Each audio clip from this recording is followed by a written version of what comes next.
Hi all, ഐപ്ലസിന്റെ മറ്റൊരു ക്ലാസ്സിലേക്ക് എല്ലാവർക്കും സ്വാഗതം. അപ്പോൾ നമ്മുടെ എന്താണ് ക്വസ്റ്റ്യൻ പേപ്പർ അല്ലെ, PYQന്റെ ഒരു സീരീസ് ആണ്. അല്ല 5 ക്വസ്റ്റ്യൻ വീതം. അപ്പോൾ നമുക്ക് ഇന്ന് എന്താണ് പ്രധാനപ്പെട്ട 5 ക്വസ്റ്റ്യൻ നോക്കാം. ഓക്കെ, എന്താണ് ഒന്നാമത്തെ ക്വസ്റ്റ്യൻ പറയുന്നത്? The following one is not a reason for the cancellation of registration certificate of society. താഴെ പറഞ്ഞതിൽ എന്താണ് ക്യാൻസലേഷൻ രജിസ്ട്രേഷൻ സർട്ടിഫിക്കറ്റ് ക്യാൻസൽ ചെയ്യുന്ന കാര്യങ്ങളുണ്ട്, അതിനല്ലാത്ത റീസൺ അല്ലേ. Following is not a reason for the cancellation of registration certificate of society. നമുക്ക് താഴെ പറഞ്ഞ ഓരോ റീസൺസുകൾ, ഓരോ കണ്ടീഷൻസ് നമുക്ക് വായിക്കാം. എന്നിട്ട് ഈ കണ്ടീഷൻ വരുമ്പോൾ ക്യാൻസൽ ചെയ്യുകയോ ഇല്ലയോ നോക്കാം അല്ലേ. ഓക്കെ, നമുക്ക് നോക്കാം. ഒന്നാമത്തെ അതിന്റെ ഓപ്ഷൻ നമ്പർ എ എന്താ പറയുക? Where the whole of the asset and liability of a society are transferred to another society in accordance with the provision of section 14. Section 14 പഠിച്ചില്ല, അമാൽഗമേഷനെ പറ്റി എന്താണ് പഠിക്കുന്നതാണ്. സെക്ഷൻ 14 വരുന്നുണ്ട് അല്ലേ. ഇവിടെ പറയുന്ന ഒന്നാമത്തെ കാര്യം എന്താണ്? ഒരു സംഘത്തിന്റെ ഇത് ലോ ആണ്, രജിസ്ട്രേഷനുമായിട്ട് ബന്ധപ്പെട്ട ആ ഒരു ലെവലിൽ വരുന്ന കുറച്ച് കാര്യങ്ങളാണ്.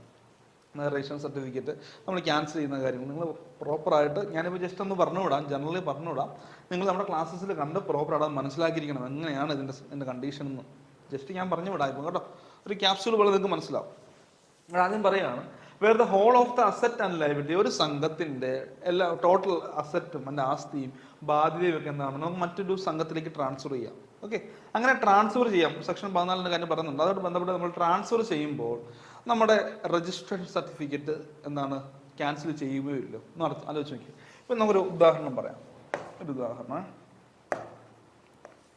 എ എന്ന് പറഞ്ഞ സൊസൈറ്റി ബി എന്ന് പറയുന്ന സൊസൈറ്റിയിലേക്ക്, എ എന്ന് പറയുന്ന സൊസൈറ്റി ബി എന്ന് പറയുന്ന സൊസൈറ്റിയിലേക്ക് അതിന്റെ അസറ്റും liability, whole of the asset, അതിന്റെ എല്ലാ ടോട്ടൽ അസറ്റും അതിന്റെ ബാധ്യത, ആസ്തിയും എന്താ പറയുക, അതിന്റെ ബാധ്യതയെല്ലാം ട്രാൻസ്ഫർ ചെയ്യുന്നു. അപ്പോൾ ഈ ഒരു സാഹചര്യത്തിൽ എന്താ സംഭവിക്കുക? ഇവിടെ നിന്നെല്ലാം അങ്ങോട്ട് പോയില്ലേ, എയിൽ നിന്നെല്ലാം ബിയിലേക്ക് പോയി. അപ്പോൾ ഓട്ടോമാറ്റിക്കലി എന്താണ് എയുടെ സർട്ടിഫിക്കറ്റ് ഓഫ് രജിസ്റ്റേർഡ് സർട്ടിഫിക്കറ്റ് എന്താണ് ക്യാൻസൽ ചെയ്യും. കാരണം അതില്ല, ഇവിടുത്തെ എല്ലാം അങ്ങോട്ട് ട്രാൻസ്ഫർ ചെയ്യുന്നേ. എയിൽ നിന്നെല്ലാം ബിയിലേക്ക് ട്രാൻസ്ഫർ ചെയ്ത്, ഇനി എ ഇല്ല. എ ഉണ്ടോ? ഇല്ല. എ എന്ന് പറഞ്ഞ സൊസൈറ്റി ഇല്ല. അതുകൊണ്ട് എന്ത് ചെയ്യും? നമ്മളിവിടെ എ എന്ന് പറഞ്ഞ സൊസൈറ്റിയുടെ രജിസ്ട്രേഷൻ സർട്ടിഫിക്കറ്റ് ക്യാൻസൽ ചെയ്യും കേട്ടോ. അപ്പൊ ഈ ഒരു കണ്ടീഷനിൽ എന്താണ് ഫസ്റ്റ് റീസൺ? ഈ ഒരു കണ്ടീഷനിൽ രജിസ്ട്രേഷൻ സർട്ടിഫിക്കറ്റ് ക്യാൻസൽ ചെയ്യും. ഇത് പ്രോപ്പറായിട്ട് സെക്ഷൻ 15 പറയുക, cancellation of registration certificate in certain cases.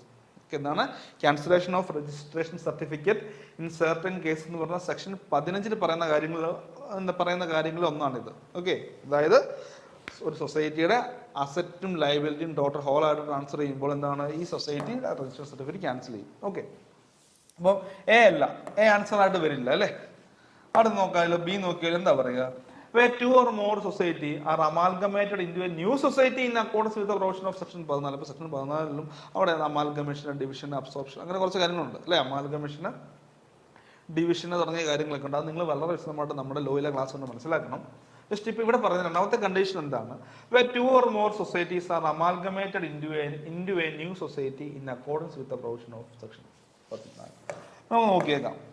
ഇവിടെ എ എന്ന് പറഞ്ഞൊരു സൊസൈറ്റി ഉണ്ടായിരുന്നു, ബി എന്ന് പറയുന്ന സൊസൈറ്റി ഉണ്ടായിരുന്നു, സി എന്ന് പറയുന്ന സൊസൈറ്റി ഉണ്ടായിരുന്നു.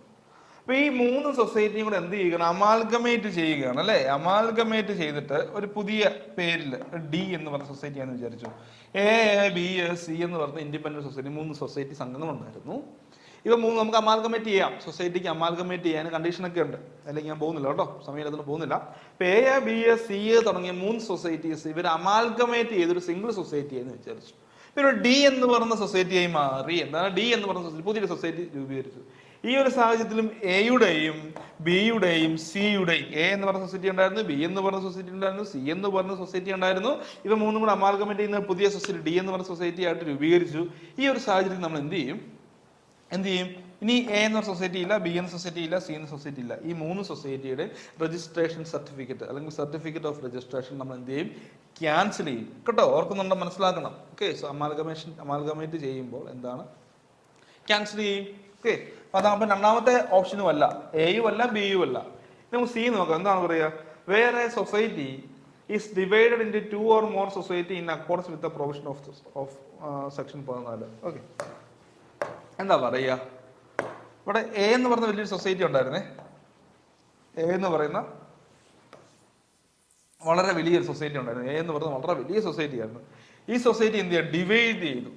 രണ്ടായിട്ട് ഡിവൈഡ് എന്ന് വിചാരിച്ചു, 2 or more എന്ന് പറഞ്ഞത് രണ്ടായിട്ട് ഡിവൈഡ് ചെയ്തു, ബി എന്നും സി എന്നും പറയുന്ന സൊസൈറ്റി. എ എന്ന് പറയുന്ന വലിയൊരു സൊസൈറ്റിയാണ്. ഈ പേരൊക്കെ ജസ്റ്റ് ഞാൻ നിങ്ങൾക്ക് ഓർക്കാൻ വേണ്ടി പറയുകയാണ്.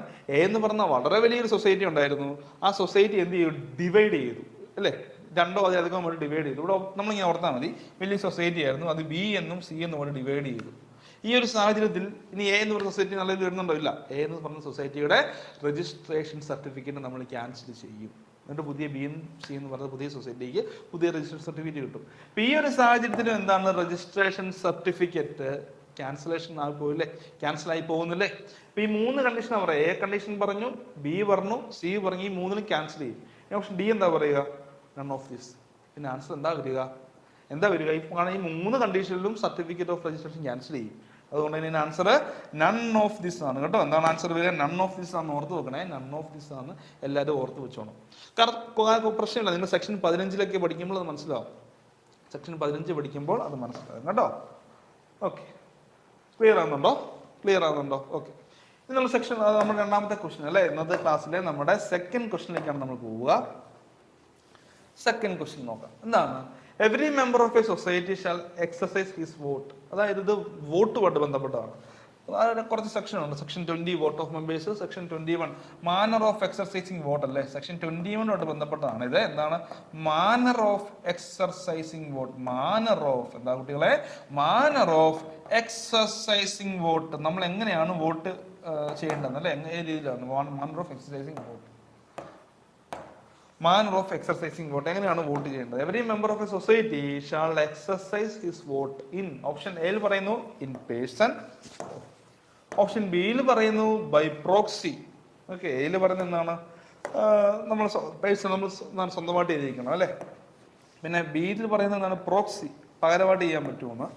Option C both A and B and option D none of this. Answer ഏതാ വരിക? ഇവർ എല്ലാം നമ്മൾ ഓർത്ത് വെക്കണം. സെക്ഷൻ 21 പറയുന്നുണ്ട് മാനർ ഓഫ് എക്സർസൈസിങ് വോട്ടിൽ വളരെ വിശദമായിട്ട് പറയുന്നുണ്ട്. എന്താണ്? Every member of a society shall exercise his vote in person. എങ്ങനെയാണ്?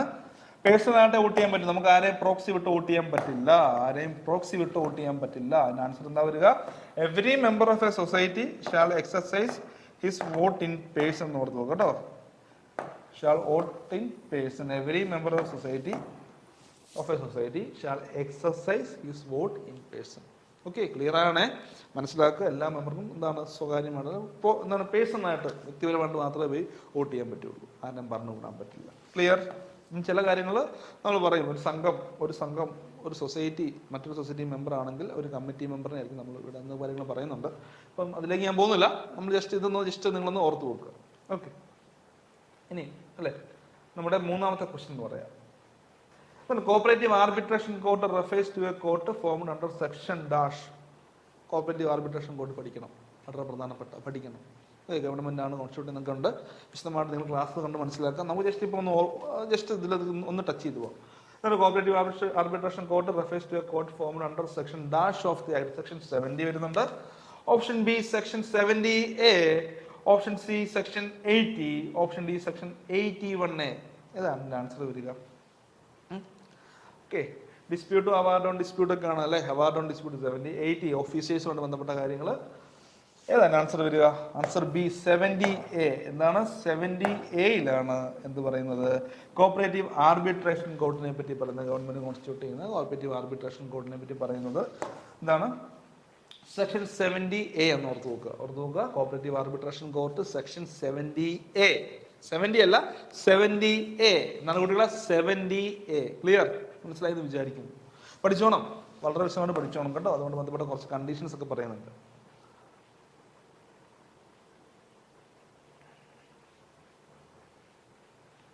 എന്താ പറയുക? അടുത്ത ക്വസ്റ്റ്യൻ നോക്കിയേ. 4ാമത്തെ ക്വസ്റ്റ്യൻ നോക്കിയേ. The committee of a society അല്ലേ.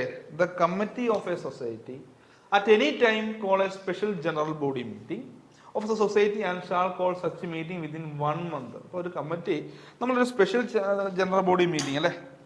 സ്പെഷ്യൽ ജനറൽ ബോഡി അത്യാവശ്യ സാഹചര്യങ്ങളിൽ നമ്മൾ സ്പെഷ്യൽ ജനറൽ ബോഡി മീറ്റിംഗ് വിളിക്കും. സാധാരണ രീതിയിൽ സ്പെഷ്യൽ ജനറൽ ബോഡി മീറ്റിംഗ് വിളിക്കുന്നത് കമ്മിറ്റിയാണ്. അപ്പോൾ ഈ പറയുന്നുണ്ട് അതിന്റെ അത് പ്രോപ്പറായിട്ട് ആ സെക്ഷനിൽ പറയുന്ന അതേ സെന്റൻസുകൾ തന്നെയാണ് കേട്ടോ.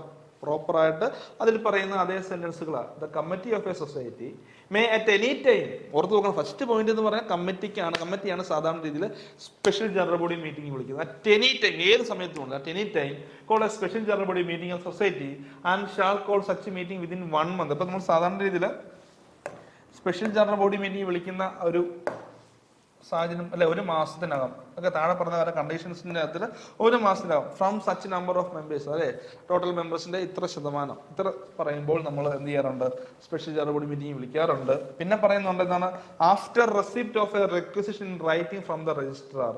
ഇപ്പൊ രജിസ്ട്രാറിന്റെ റൈറ്റിംഗ് എഴുതിയതുള്ള റിക്വസ്റ്റ് പ്രകാരം, okay, after receipt of a requisition in writing from the registrar, രജിസ്ട്രാറിൽ നിന്ന് നമ്മൾ രജിസ്ട്രാറിൽ നിന്ന് ഒരു റിക്വസിഷൻ കിട്ടിക്കഴിഞ്ഞാൽ നമ്മൾ സ്പെഷ്യൽ ജനറൽ ബോഡി മീറ്റിംഗ് വിളിക്കും. പിന്നെ പറയുന്നുണ്ട് A proportion of the total number of members as may be prescribe. നമ്മുടെ ഇതിൽ പറഞ്ഞിരിക്കുന്ന പ്രിസ്ക്രൈബ് മെമ്പറിൽ ടോട്ടൽ നമ്പർ ഓഫ് മെമ്പറിൽ നിന്ന് ഇത്ര ശതമാനം ആൾക്കാർ പറയുമ്പോൾ നമ്മൾ സ്പെഷ്യൽ ജനറൽ ബോഡി മീറ്റിംഗ് വിളിക്കാറുണ്ട്.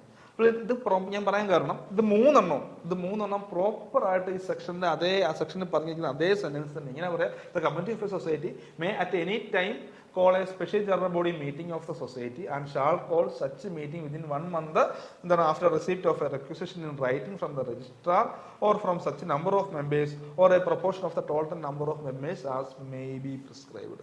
ഇപ്പോൾ ഒന്നെങ്കിൽ എന്താണ് from such number of members, നമ്മൾ ഒരു പ്രിസ്ക്രിപ്ഷൻ പറയുന്നുണ്ട്, എനിക്ക് അത്ര ആൾക്കാരിൽ നിന്ന് കിട്ടുന്ന റിക്വസ്റ്റ് കിട്ടുമ്പോൾ, അല്ലെങ്കിൽ എന്താണ് രജിസ്ട്രാറിൽ നിന്നൊരു റിട്ടേൺ റിക്വസ്റ്റ് കിട്ടുമ്പോൾ, പിന്നെ ടോട്ടൽ നമ്പറിന്റെ ഇത്ര ശതമാനത്തിൽ കൂടുതൽ ആൾക്കാരിൽ നിന്ന് നമുക്കൊരു റിക്വസ്റ്റ് കിട്ടുമ്പോൾ നമ്മൾ സ്പെഷ്യൽ ജനറൽ ബോഡി മീറ്റിംഗ് വിളിക്കാറുണ്ട്. അപ്പോൾ ഓർത്ത് വെക്കേണ്ട കാര്യം, 1-2 കാര്യം ഞാൻ പറയാം കേട്ടോ. സ്പെഷ്യൽ ജനറൽ ബോഡി മീറ്റിംഗ് സാധാരണ രീതിയിൽ കമ്മിറ്റിയാണ് വിളിക്കുക, അല്ലെ, ഈ കണ്ടീഷൻസ് പ്രകാരം റിക്വസ്റ്റ് കിട്ടി ഒരു മാസത്തിനകമായിട്ട് കമ്മിറ്റിയാണ് വിളിക്കുക. ഇനി കമ്മിറ്റി അവിടെ ഫെയിൽ ആകുകയാണെങ്കിൽ എന്താണ് രജിസ്ട്രാറോ അല്ലെങ്കിൽ any person authorised by the രജിസ്ട്രാറിനോ സ്പെഷ്യൽ ജനറൽ ബോഡി മീറ്റിംഗ് വിളിക്കാം. ക്ലിയർ ആണ് കേട്ടോ. സാധാരണ കമ്മിറ്റിയാണ് വിളിക്കാറുള്ളത്. കമ്മിറ്റി അത് അവിടെ ഫെയിൽ ആകുകയാണെങ്കിൽ, കമ്മിറ്റി പരാജയപ്പെടുകയാണെങ്കിൽ എന്താ ചെയ്യുക, എന്ത് ചെയ്യും, കമ്മിറ്റി പരാജയപ്പെടുകയാണെങ്കിൽ രജിസ്ട്രാറോ അല്ലെങ്കിൽ രജിസ്ട്രാർ ഓതറൈസ് ചെയ്യുന്ന വ്യക്തിക്കോ സ്പെഷ്യൽ ജനറൽ ബോഡി മീറ്റിംഗ് വിളിക്കാം എന്നുള്ള കാര്യം നിങ്ങൾ ഓർത്തു പോകുക. Okay, clear. അടുത്ത് നമ്മൾ ഡിസ്കസ് ചെയ്യാൻ പോകുന്നത് ഏതാണ്, ഇപ്പൊ ഇവിടെ ആൻസർ ചെയ്യുന്ന ഓൾ ഓഫ് ദിസ് ഈ കണ്ടീഷൻ പ്രകാരമെല്ലാം നമ്മൾ സ്പെഷ്യൽ ജനറൽ ബോഡി മീറ്റിംഗ് വിളിക്കും. അടുത്തത് പറയുന്നത് നമ്മുടെ last question the government may provide, last question ആണ്, ക്വസ്റ്റ്യൻ നമുക്ക് വായിക്കാം. The government may provide money to your society for the purchase of share in other society with limited liability. ഇപ്പൊ എന്ത് ചെയ്യാം, ഗവൺമെന്റ് മറ്റ് സംഘങ്ങൾക്ക് പൈസ കൊടുത്ത് വേറെ മറ്റ് സൊസൈറ്റികളുടെ ഷെയറുകൾ മേടിക്കാം കേട്ടോ. എന്താ പറയുന്നത്, the government may provide monies to a society for the purchase of share in other society with limited liability. അത് ഇതിലേതാ പറയുക, option A direct partnership of government in society, option B indirect partnership of government in society, option C both A and B and option D none of this. ഇപ്പൊ എന്താണ് ഈ direct partnership എന്നും എന്താണ് indirect partnership എന്നും നമ്മൾ ആദ്യം അറിയണം. Okay, എന്താണ് കുട്ടികളെ ഡയറക്റ്റ് പാർട്ണർഷിപ്പ് എന്താണ്, ഇൻഡയറക്റ്റ് പാർട്ണർഷിപ്പ് എന്താണ് നമ്മൾ അറിയണ്ടേ, നമുക്കറിയണം അല്ലേ. അപ്പൊ ഓർത്ത് വെക്കേണ്ടത് ഞാൻ ജസ്റ്റ് ഈ രണ്ടും പറയാം. അപ്പൊ ഡയറക്റ്റ് പാർട്ണർഷിപ്പിനെ പറ്റി പ്രതിപാദിക്കുന്ന സെക്ഷൻ ഇതാണ്, സെക്ഷൻ 42 കേട്ടോ. സെക്ഷൻ 42 ഡയറക്റ്റ് പാർട്ണർഷിപ്പിനെ പറ്റി പറയുന്നത്. സെക്ഷൻ 42, സെക്ഷൻ 43, സെക്ഷൻ 43 ഇൻഡയറക്റ്റ് പാർട്ണർഷിപ്പിനെ പറ്റി പറയുന്നത്.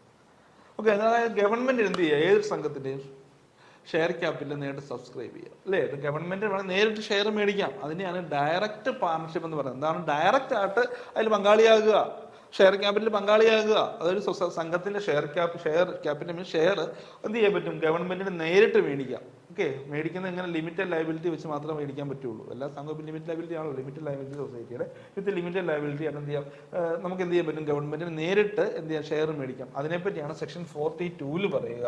ഇനി സെക്ഷൻ 43 എന്താ പറയുക, indirect partnership of government in society.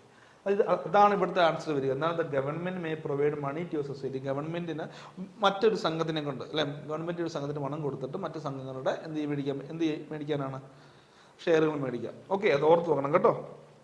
അത് നിങ്ങൾ ആ ഒരു ചാപ്റ്റർ വളരെ പ്രധാനപ്പെട്ടായിട്ട് പഠിക്കണം.